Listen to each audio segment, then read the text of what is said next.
Elton. Oi. Oi, pessoal. Jogando para o desafio da pipoca. Como é que é o desafio da pipoca, Elton? É bem assim, olha. Aí a gente vai ter que cavar aqui até a gente achar a jujuba, mas sem as mãos. A gente vai cavar com a boca. Com a boca. E quem achar a jujuba primeiro ganha o desafio. Então bora começar, Elton? Bora mais pra frente pra esse. Tá pronto, Elton, pra esse desafio? Uhum. Bora.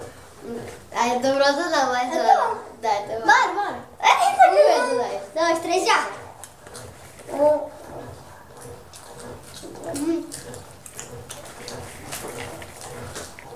Eu vou engasgar em punhal.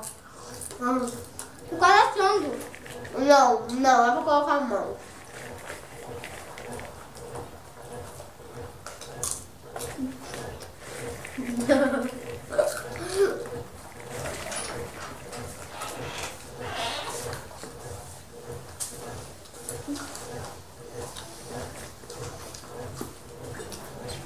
Ai, eu tô assim, não?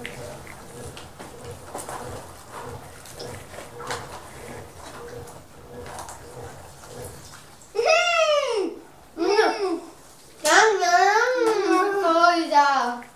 Ainda tava melhor. Credo, não comi quase nada. Vou comer um pouco a minha.